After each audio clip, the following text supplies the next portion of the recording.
coming. This webinar is called The First of Their Families. It's going to deal with how to assist first-generation college students in your courses. All right, and first, before we get started, I just want to go over some general setup information as well as some brief introductions. So I just want to say that a link to these slides is going to be provided now in the chat. I'm going to go ahead and paste them.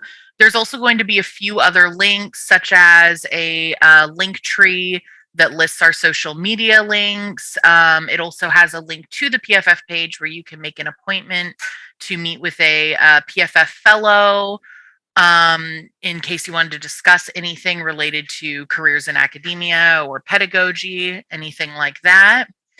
And it sounds like somebody else just joined, so I'm going to go ahead and repaste that. In the links, there's also an article that will be mentioned later, as well as a document that will be mentioned later.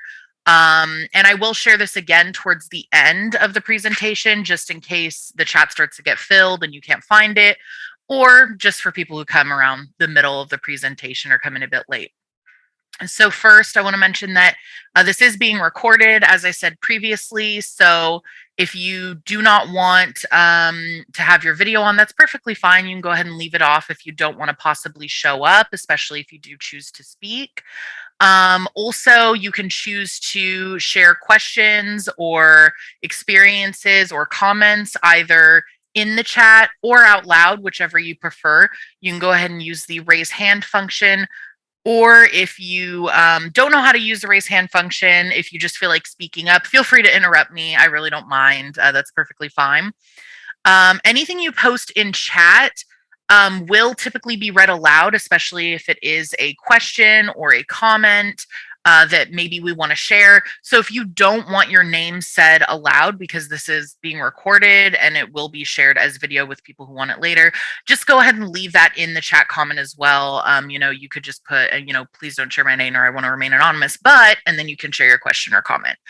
And as I said, please feel free to leave your cameras off or on if you want, whatever you prefer. And just briefly, I'm going to introduce myself. My name is Holly, or Holly Eva. I am a PFF fellow. I am an English student here at CGU within American Studies concentration. And in regards to academia and pedagogy, I mainly am interested in accessibility and inclusion. And also, I'm joined by PFF fellow Noah. If you want to go ahead and briefly introduce yourself, Noah. Hi, I'm a PFF fellow, and I also work full-time as an instructor at a community college. So I'm very interested in different types of pedagogies. All right, thank you, Noah. All right, so let's go ahead and get started in the actual information for today. So first, I'm sure that, if you're joining, you might be aware of this already, but just in case there's anyone who is maybe curious or unclear, I just wanted to briefly define what is meant by a first-generation college student. So here we have, sometimes there's a bit of confusion as to what is meant by a first-generation student. Some may use similar identifiers or phrases for children of immigrants now attending college in the United States. However, in regards to students specifically and the topic of this webinar, this refers to students in higher ed whose parents did not attend college. So I have heard mixed responses where some people think this specifically refers to first-generation Americans or first-generation US citizens who are also students. But traditionally, when you read about this in regards to academia, this specifically just means that your parents have not attended college, whether or not you're from a family of immigrants or not. I did insert, though, however, this does not mean that first-generation college student might not also have other intersectional identifiers. A first-generation college student might also be a first-generation American. They might be a member of the LGBTQ plus community, a person of color, disabled, chronically ill, etc. So, just because you're a first-generation college student doesn't mean you don't also have other intersectional identifiers. However, the phrase first-generation college student really just means that your parents have not attended a higher educational institution. Usually that refers to a four-year university or higher, but that depends. All right, so before I really get into some of the articles I'm going to be referencing, some of the statistics, the information, the advice, I want to have a brief reflection. Now that we've sort of covered what is a first generation college student, what that phrase usually means, I just wanted to ask everyone here, if you are a first generation college student, do you feel that that has negatively impacted your ability to navigate through higher ed? You know, have you had any struggles? Has it caused any obstacles? Do you feel that, you know, people who have parents or guardians who have attended a academic institution that's, you know, undergraduate or higher, do you feel that they maybe have a leg up, so to speak? And if you are, you know, not first generation college student, so if you're what's usually called a multi-generational college student, what advice or information did you gain from your parents or guardians that you felt really aided you? What else may have been helpful about being a multi-generational college student? So if anyone is open to sharing, you can go ahead and raise your hand or just speak up. Or if you put the information in the chat, we can read that out loud for you. So I'm just going to leave a couple minutes for people to think about their experiences or to type in the chat.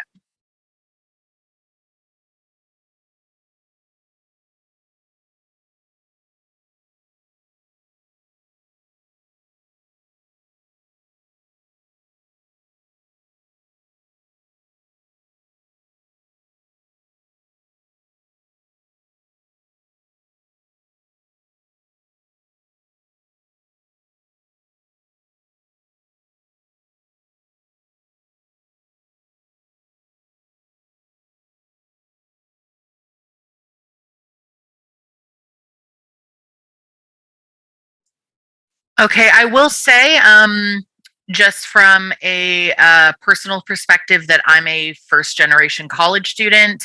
And I'll just give one example. I personally um, did not know what a lot of just even words meant or phrases meant when I started attending college. So, for example, I didn't know what an academic conference was. When I heard the term conference, I wasn't really sure what people were referring to. I mean, obviously, that word brings up, you know, ideas of like meetings, large gatherings, but I didn't really understand that for people who want to pursue, especially like a master's or higher, that that's pretty expected of you. I didn't know what went into that until I spoke with an advisor, a professor about it. I had no idea what that meant. I didn't know what the difference between a grant and a loan was, which probably sounds, you know, to some people that might sound like pretty basic information. But since, you know, my mother did not get a college degree of any kind, and my father didn't actually even finish high school. So for me, I had no idea what any of those words meant, and it felt embarrassing to ask people. I had to be careful who I asked, or felt that it was somebody who wouldn't, you know, respond in a negative way. So that's some difficulty I had, was just figuring out what things even meant or what was expected of me. So I do see a couple comments in the chat, so I'm going to go ahead and read those out loud. So one comment says, I'm multi-generational. How to do the FAFSA, register for classes, how to apply to college, and more. So knowing how to fill out the FAFSA, how to register for classes, how to apply, that's all great stuff that definitely simplifies the process. For sure, makes it a lot easier. And then we have another comment that says, as a first generation college student, I had to learn the ropes once I got to college, and I missed a lot as a result. Okay. So yeah, definitely there. So clearly there is some kind of difference. Just knowing how to apply to college, how to fill out a FAFSA, which are really like the first steps, right, into getting into college, can be difficult for people who are first generation college students. So it's not just that, you know, they may need help once they're in college, but just getting into college may be difficult, right? All right, so thank you to those of you who shared in the chat. I'm going to go ahead and move forward. So first, let's ask the question, why does it matter? You know, why does it matter if someone is a first generation college student or not? Does it really have an effect on their experience? Does it have an effect on whether or not they complete, et cetera? So Definitely, I will say that it does. There's plenty of studies and statistics to back this up. First generation college students are more likely to struggle, and they are a growing demographic. So I have a few quotes from articles here that are backed up by statistics and research that was done. All of this, by the way, all the articles and everything mentioned will be listed towards the end of the slides. So you will have access to that if you're curious or want to read them yourself in full. The first quote reads, college students who do not have parents with 4 year degrees, first generation students, earn lower grades and encounter more obstacles to success than do those who have at least one parent with a 4 year degree.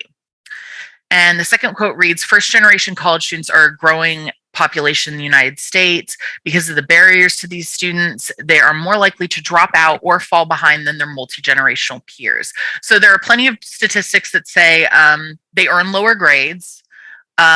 Overall, they encounter more obstacles of other kinds. We'll cover some of this later, but there are different types of obstacles. Obviously, some financial, some having to do with just the knowledge of how to access various resources, et cetera. And then also that they're less likely to complete. So clearly, whether or not a student is a first generational college student or multi-generational college student has a big impact on their overall experience. Okay, so briefly, this is a topic that when looking into first generation college students, that I came across a lot, and which is how to identify them. And personally, I found that there wasn't a whole lot of good information out there, or at least in my opinion, I didn't feel that there was an excess of good advice on this topic. You can see an article that I'm quoting here that reads, in regards to first generation college students, they may be the quiet ones who do not ask questions in class, who do not come to us during office hours, and who do not come and seek us out even if they are doing poorly. They may, in fact, need us to seek them out. We need to look for the quiet, silent types who seem to be highly persistent, but who may not be highly successful. Another thing we can do is raise the issue directly in front of our classes. And so, in regards to this quote, I wonder, is this an ideal approach? Can this lead to misunderstandings? So, the author of this particular article, and this is a very short article, again, it will be listed towards the end. This is really their core advice. They don't get very much more specific with their advice than this. And I find that this can lead to problems because it really depends on how you're raising the issue directly in front of your classes. When you're trying to find out who in your class is a first generation college student because you want to help them, you want to assist them, I would consider being a little bit more tactful or being a little bit careful in your approach, simply because as a first generation college student myself, and also in regards to many of the articles, many of the personal blogs that I was reading from first generation college students, they may be very embarrassed about the fact that they are a first generation college student. They may not want to readily admit, especially in front of groups of other people or in front of an entire class, that they're a first generation college student or that they're struggling. So personally, I wouldn't recommend asking in front of a class in a way that would have them, raise their hand or talk about their experience in front of the entire class, just in case they aren't comfortable with that. You could, of course, raise it in front of your class in a way that is a little bit more discreet. So by making, for example, a general announcement that says, if anyone in this class is a first generation college student, and I would suggest also defining that. So, meaning that your parents or guardians did not attend college. If you find that you are, not sure of the resources we offer, if you find that you are a little bit confused by some of the terms being used, feel free to email me or come see me, and I can help you with that. Giving sort of a general welcoming statement, but not asking those students to identify themselves. Additionally, in this particular article, the suggestion that they may be quiet, that they may act a certain way, while it is true that they may not readily ask for help and they may be shy, I would suggest being careful about who you assume is a first generation college student when you approach students. And I do see that someone has their hand up. You can go ahead and speak. Thank you. I was just going to share, I was a first generation college student, and I had thankfully a great program at the university I went to that supported first generation students. I'm now a tenured faculty member at a different college, and I came here today to kind of refresh from the student perspective some of the things that I may have forgotten now that I'm more entrenched in academia myself. But I have learned that the office hours piece, will sometimes say, if you have questions or I can support you, or even I'm a first generation, or I was a first generation student myself, and I'm here to answer your questions. You can come see me during office hours. I have found that many of my students who need that extra support don't fully understand what office hours are. So I've started leaning more towards explaining what office hours are and what they should be used for, and doing things like, if you do not get if you get anything less than a C on this exam, I expect you to be in office hours during this time so we can go over it. Or, kind of setting, rather than leaving it really open ended, being very direct in what the person should do so they're not left to kind of figure out how that works. And I've even started, well, not so much these last 2 years, but giving a tour. This is where the faculty offices are. This is what it looks like. And this is where you can find me. This is how you make an appointment, and kind of going over the protocols of that interaction. So saying, hey, you come in, this is what I'll say to you. This is kind of where you'd sit, and kind of helps with some of those nerves for a lot of students in my experience. Yeah, thank you for sharing. I really appreciate that you shared that information. I think that's definitely a good point to make, is that if you do reach out and tell students, come see me, you can ask me for help, come to my office hours. That's very true. Students might not know what office hours are. They may not know what that phrase is, and they may be too embarrassed to ask. So I definitely think that's a great idea, being really clear, defining what you mean. Come see me at my office between this time and this time. And someone could also say, or if those times don't work for you, email me, we'll set something up. Being very clear about how to communicate with you, that's a great idea. As far as giving the tours that you mentioned, I think that's a fabulous idea. I haven't read about anyone doing that. I've personally never experienced a faculty member or a professor, well, especially professor, doing that. Colleges do usually have tours, but I've never had anyone go out of their way to do something like that when they weren't already a tour guide, if that makes sense. And I think that's a fabulous idea, because students might not know there are tours. They may not hear there are tours. Maybe there were tours, but they couldn't make it, or it was too long for them. It was during their work hours, whatever. So I think definitely going out of your way to do that is great and sounds super helpful to first generation college students, so that they actually know where everything is, know where your office is. So that's wonderful. So thank you for sharing. Um, also, I do have a little bit here about putting a line of support in your syllabus. So that's also a good idea, is making sure that, saying it aloud is obviously great. Being direct about, come and see me and what that means. But also putting something in your syllabus about, supporting first generation college students, being there for them, and being willing to answer any questions they have, whether or not that has to do with your course, can also be super helpful. If it's in the syllabus, they may see it later after they've sort of thought about things. It may push them to come and see you, which obviously is what you want to do. You want them to come and ask you for help. All right. And so now that we know that first generation college students do definitely struggle, that they are less likely to complete, that they're less likely to have certain grades. So now we can ask the question, what is it that causes first generation college students to struggle? And we've obviously alluded to this with the reflection earlier, but we have a quote from an article that has several studies backing it up, which reads, students are unprepared for post-secondary coursework for many reasons, differences between what high schools teach and what colleges expect, as well as large disparities between the instruction offered by high schools with high concentrations of students in poverty and that are offered by high schools with more advantaged students.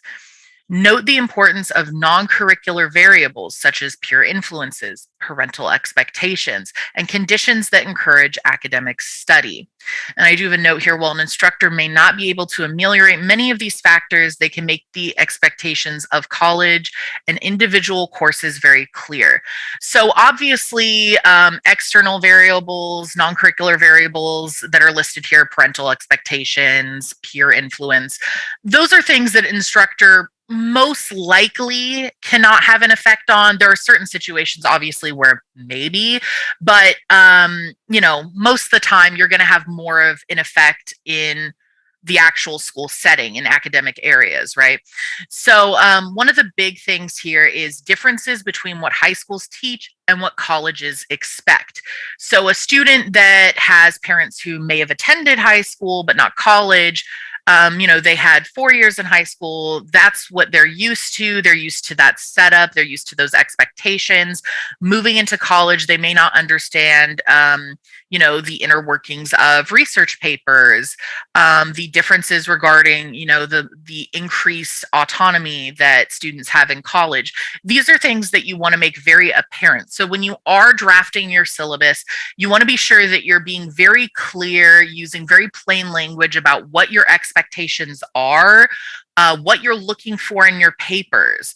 So not just, sort of being vague about, what sort of theme you want in your papers, but also breaking down your grading rubric in a very specific way so that students that have little to no understanding of the inner workings of college can get a good idea of what exactly you're expecting of them.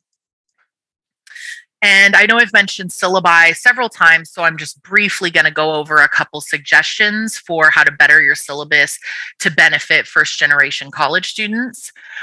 So first, include detailed expectations for your course, which has already been covered.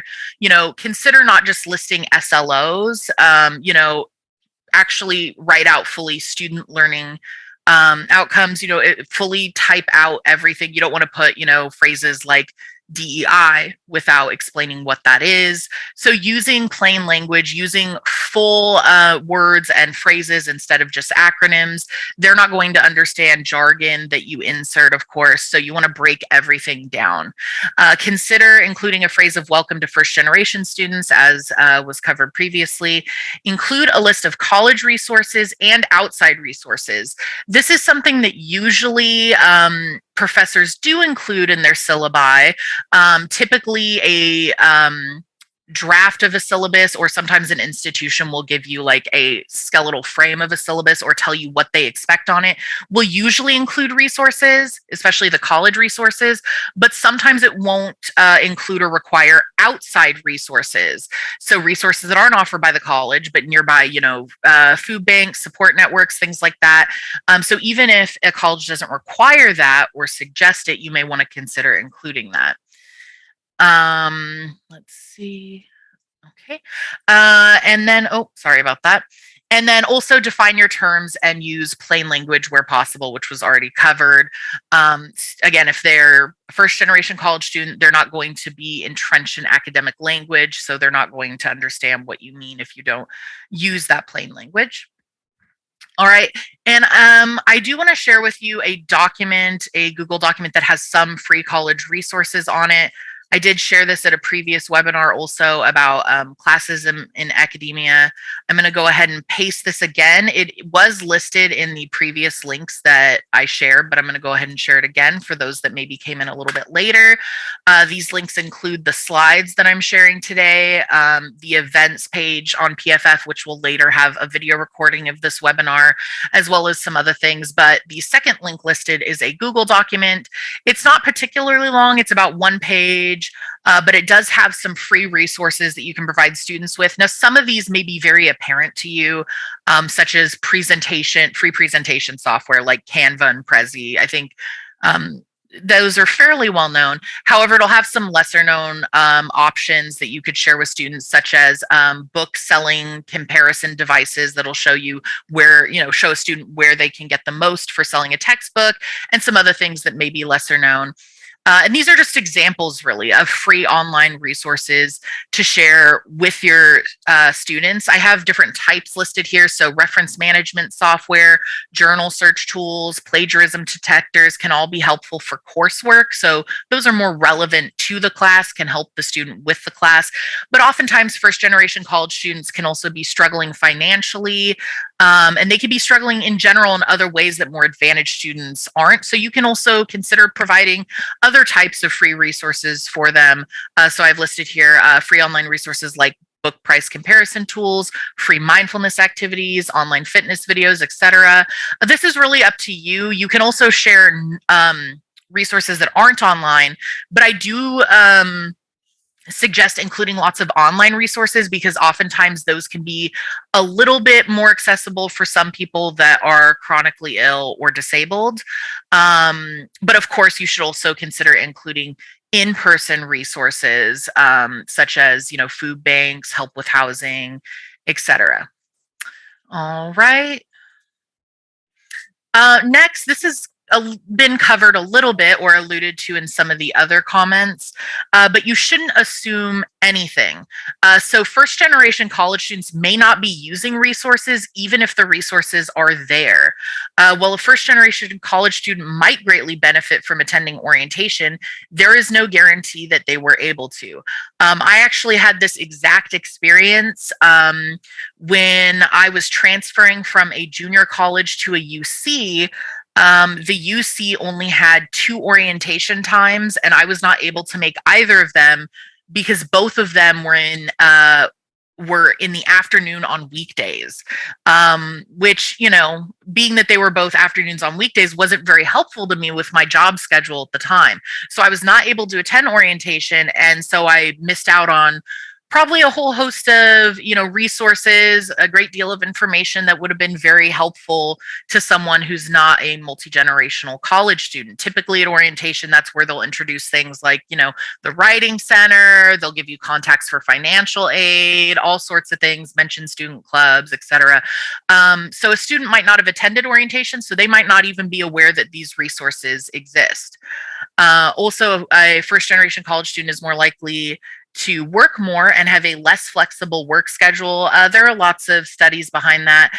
The fact that they have a less flexible work schedule is one reason that they might not have attended orientation, but it is also a reason why they may not be able to use some of the resources offered by the institution in question, and that'll get touched on more later. They may also not take advantage of certain resources due to the fear that said resources cost money. I've actually encountered a few students who became my friends in undergraduate who were under the impression that the technology lab and the tutoring center on campus cost money. Of course, there were no signs to indicate that, but they just assumed that because it was a tutoring service, they were likening it to the sort of paid tutoring services that you might see, in town, right? Those types of institutions. Just because it was associated with the college, they weren't making the association that it might be free to students. And it was never made very clear or obvious. The signs that were on campus and the emails we did receive said, swing by the tutoring center to get help with your paper, to get help with math, but none of those obviously said it is free of charge. That language was not being used. And for multi-generational college students or people who maybe have more friends in college or, maybe students that are not international, they're not from a different culture, a different area, for students that aren't from those backgrounds, they may know that it's free, but because there's no plain language telling you that tutoring is free, those students might assume that it costs money. And like I said, I had a couple friends in undergraduate who assumed that it did cost money, so they didn't go.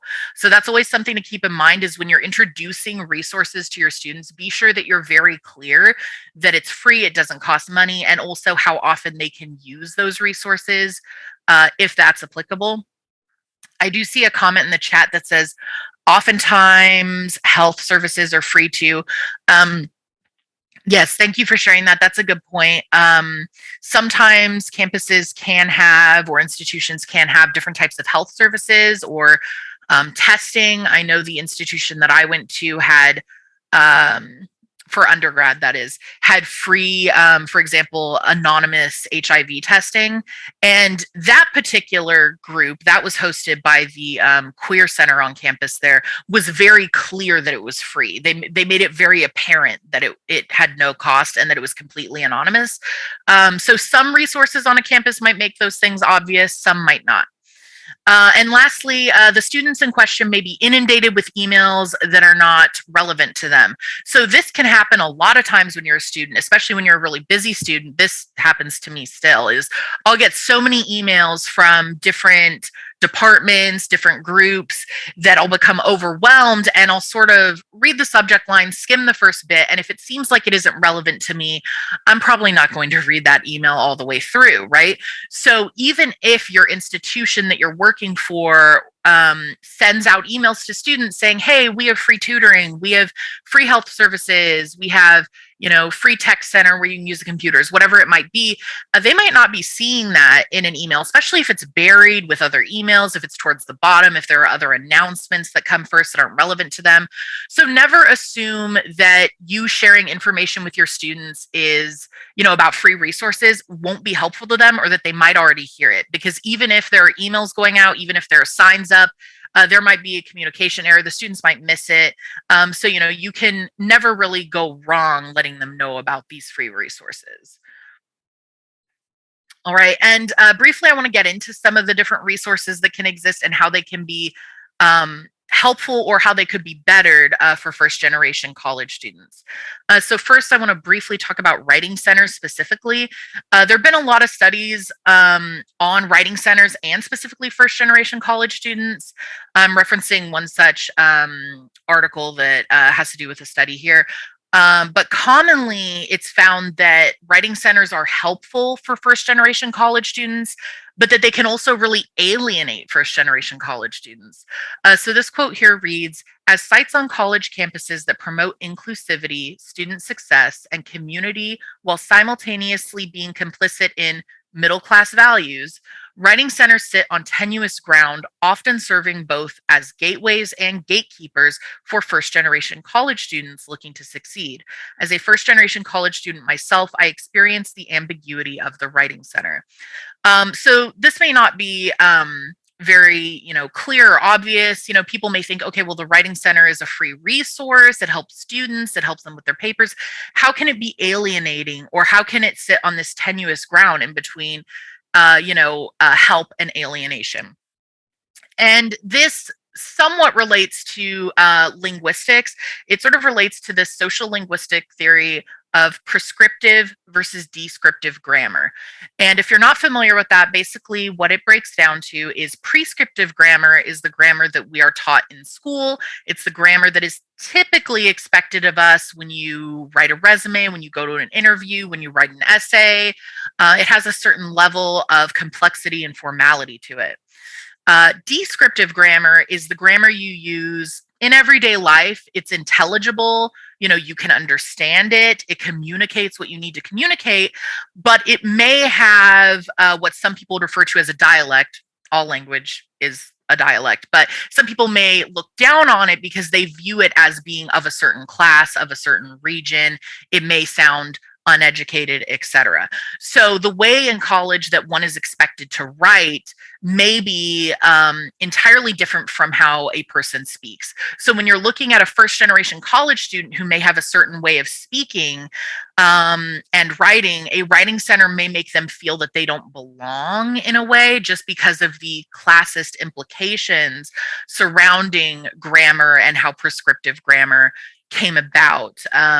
So essentially, especially if they go to a writing center and there are interesting quotes, I guess, interesting examples of this in the study that's mentioned here, which again will be linked later, and other studies on writing centers and students where they may actually go to a writing center and be corrected on their speech, not just their writing, which obviously can alienate a student. It can make a student feel like even when I speak up and I ask for help, I'm being corrected even in my speech, which obviously isn't necessarily relevant to an essay. So that can be very alienating for a student. It can, make them feel maybe like they don't want to go back. So sometimes, and again, this isn't about every writing center or every student's experience, but sometimes writing centers can be intimidating for first generation college students. So I have a few suggestions here in relation to writing centers. So the first is consider getting involved with your writing center if they have faculty aides. Now, this is going to vastly depend on your ability, your time, your willingness, and the setup of the writing center at your institution. Some institutions have faculty aides or professor aides that will get involved with a writing center or help train the people that work at the writing center. It really depends. If you have the ability, the time, and the willingness to do so, and if your institution allows that, you may consider getting involved just to make sure that hopefully students aren't being alienated in this way. And I do see something mentioned in chat. This reads, I was told by a professor to lose my Southern accent before I go to grad school if I wanted to be taken seriously. Yeah, that's completely inappropriate. Obviously, the professor should not have done that. That's a really good example. Well, not good, but hopefully you know what I mean, of how students can be alienated in regards to grammar, or even not necessarily grammar, but just accent, just their language, the way they speak. It shouldn't have any effect on the way we perceive students' intelligence, their writing, obviously, but oftentimes that can be the case, and that is very unfortunate. Next, I have another suggestion here. Let them know that they're welcome to get writing help. So, let them know that the writing center is there for them. But also, if your student does go to the writing center, maybe consider following up with them and asking them, how was your experience at the writing center? Did you feel that it helped you? Did you feel welcomed? Just to sort of get a feeling for if these things are happening, making sure that the writing center is supporting the students.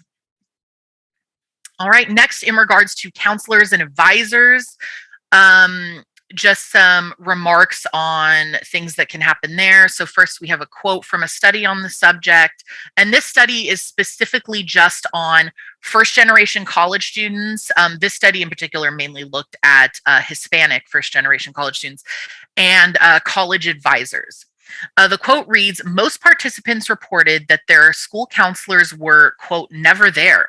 For example, when Amanda was asked about her experience with her counselor, she provided the following, quote, I have no idea who even my counselor was. I can't even think of her name. In addition, Jessica described the unavailability of her counselor. She stated, quote, she was never there, and she would always leave a message saying, come back after school. But I couldn't go after school because I would have to work. So sometimes professors will suggest students go to a resource, go use a resource, such as, counseling and advising, and not really consider the actual availability and accessibility of that resource. So what are the hours of, the counseling or advising center at the particular institution where you work? Do they offer, custom Zoom hour appointments, which that's getting more common now since the pandemic. Hopefully that stays common so that it's a little bit more accessible for students who have to work or who can't go in person. But one suggestion I have is to be flexible and be there. So I understand that this will really vastly depend on a professor's availability, their energy level, their willingness to do something like this. But if, in theory, a counseling center and advising center has very limited hours, if they don't offer, custom Zoom appointments at custom times, consider offering to at least email back and forth, maybe with your student, meet your student on Zoom. Especially if you are familiar with, for example, let's say you're working at junior college, if you are familiar with transfer requirements, the IGETC, or other transfer requirements, if you're willing to help them and give that information when they absolutely cannot meet with a counselor advisor, consider doing so. I understand not all professors may have the time or energy to do so, but it is something you could consider if you do fall into that group. Also, I will say, I did receive a question. Yes, this webinar will be available to watch later. towards the end of the webinar, there will be a link shared to the PFF events page, and there will be a link to the video once the video is posted on YouTube. So if you're interested in watching it later, you should be able to. It will not be available immediately. It will probably take a couple days for it to be uploaded to YouTube, in case you're curious. But yeah, so just being there for your students if you can. Also, if you're not, willing or able to be there for every student that can't meet a counselor or advisor, or if, that sounds overwhelming, or if it doesn't sound realistic to you, another option is sometimes institutions will have groups of faculty members, groups of professors who discuss various actions that might be taken at the institution to better student accessibility. Sometimes it's tied in with student services or disabled student services, other resources. Sometimes they have a council or a board that reviews various practices at that institution. If you're willing and able, consider joining such a group, because they may have reviews of the counseling or advising center, and you may be able to suggest that flexible scheduling and custom Zoom hour appointments is something that they should consider for students who work more, for students that have care responsibilities such as children, etc. All right, so the last resource we're going to discuss a little bit in depth is financial aid. First generation college students may not compare offers from a variety of schools due to either a lack of knowledge or limited funds for application fees. For this reason, they may end up at a school that is very expensive and or offers them little to no scholarships, pushing them towards loans. So your involvement and experience with this is going to vastly depend on whether or not you're teaching at a four-year institution or a junior college. So if you're teaching at a junior college, if you form relationships with students, or if you're able to include a statement and maybe an email announcement or in your syllabus, possibly mention that you're there for students to ask financial aid questions to, especially if for whatever reason they are not able to contact the financial aid department, or if maybe they formed a relationship with you, they're first generation college student, and they feel a little bit nervous or embarrassed to talk to the financial aid department, which can happen. Sort of put yourself out there to be a connection for them. In junior college, they may not compare different deals. They may not understand how the inner workings of financial aid, how that goes. And it can be especially difficult when a student only has enough money to pay for application fees for maybe, 2 or 3 institutions. They may feel that they need guidance, or at least a listening ear as to which institutions they should look at and how to prioritize that. Furthermore, first generation college students may not know what certain terms mean, such as fellowship or grant. The financial aid office may not explain this to them. So similar to what I previously mentioned when I did give the personal experience of not knowing what conferences were, when I first got into junior college, I had a very limited understanding of what a grant was versus a scholarship versus a fellowship. Like, I had a limited understanding, if that, of what any of these terms meant. And so when I was told to apply for the Board of Governors grant, which I believe either doesn't exist or is called something else now, I had no idea what that was. I wasn't sure if I had to pay that money back. I was really nervous. And so I actually did not apply for the Board of Governors grant for the first year I was in junior college, because I was nervous and I thought that I would have to pay the money back. I thought it was a loan, and I didn't want a loan. So that was a bad assumption on my part, but I was too embarrassed to approach anyone and ask them what a grant was. So make sure that when you're putting yourself out there and telling students they can talk to you about anything, try and make it so that they're comfortable mentioning even questions that some might view as embarrassing.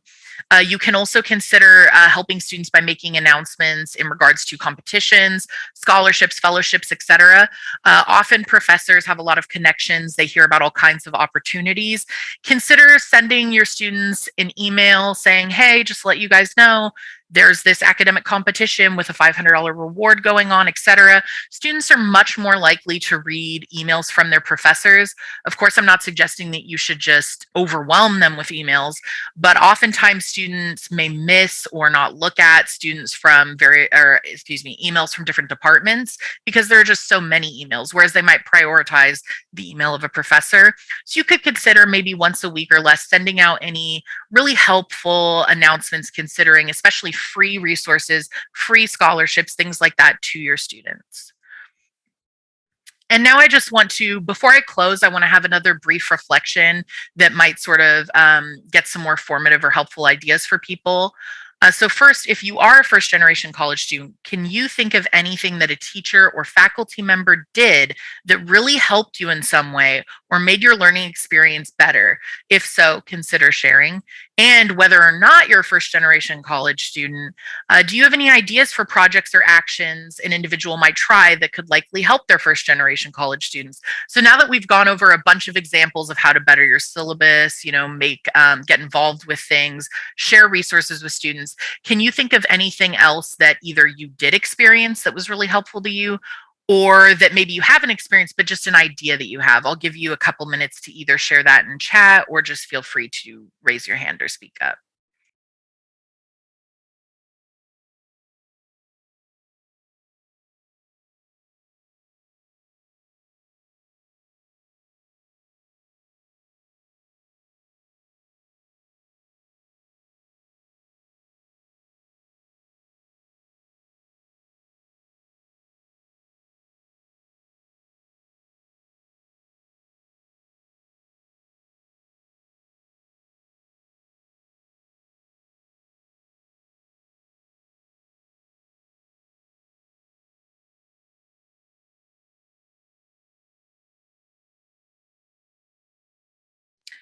Okay, and I do have just one example that I'm thinking of now, after a few minutes is I actually had a professor when I was in junior college who was involved with the the student journal, like poetry and literature journal, not the paper so much, but a journal that the junior college put out, who, because I seemed so interested in poetry discussions or discussions about poetry in the course, mentioned to me that I might want to get involved, and that for students who were involved, that they could possibly get an extra I can't remember the term, if it was scholarship or stipend, but if they were involved for at least one whole semester and they helped with the production of the journal, they could get an extra small amount of money.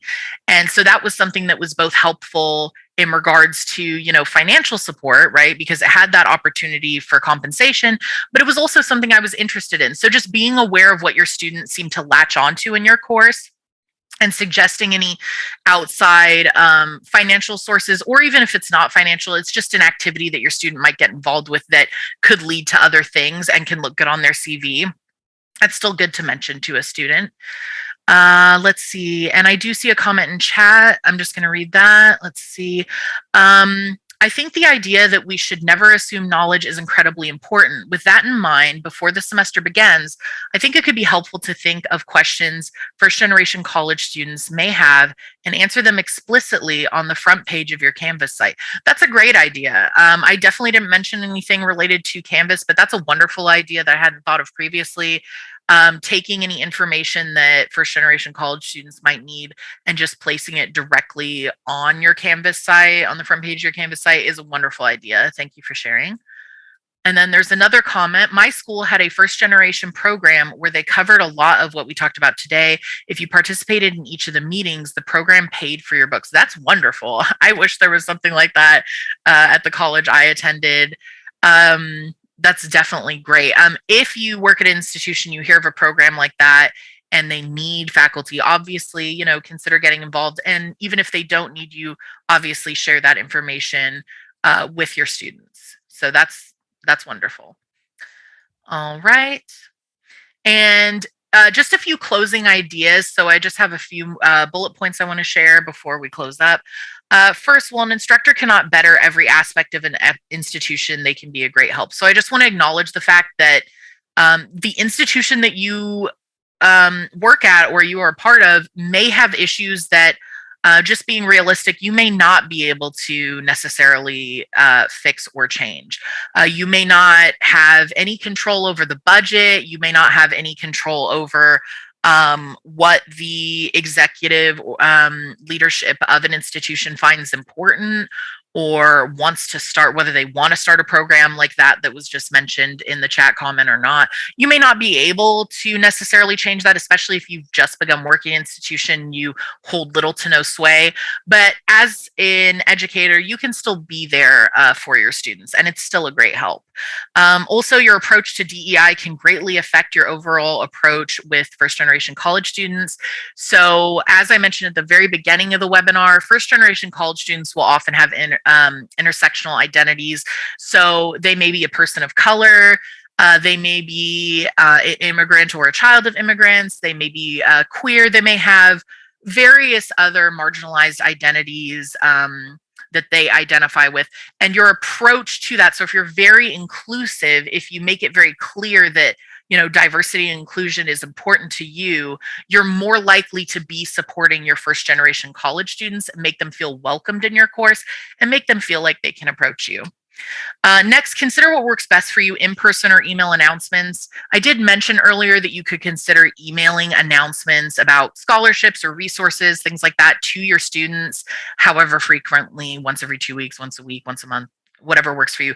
Consider if email or in-person works for you. I have had professors that made in-person announcements every day of class before they started with the actual lecture material. I think that just depends on your course, how long it is, how much time you feel you have, or whether or not you want to send emails just because that's more convenient for you. Either may work for your students. So I think both can be helpful. If relevant, pull from your own experiences as a first generation college student. So oftentimes your own experience can form great ideas. You may have good ideas for new ways you can help them, new resources to give them. You may think, oh, well, I wish I, had some type of way to make making my works cited easier when I was in school. I didn't know there was anything like that. So that may prompt you to look into free online bibliography creation tools, right? And then if you're not a first generation college student, talk to your friends, coworkers, colleagues, etc. that are. If you don't know anyone that is, consider looking at some of the articles or additional materials that I will have linked. Okay, and before you go, I just want to ask that you please consider taking this poll. It's just helpful for collecting information about PFF webinars, what we should focus on, how we can best help students. So I'm just going to go ahead and give you a minute or two to complete that.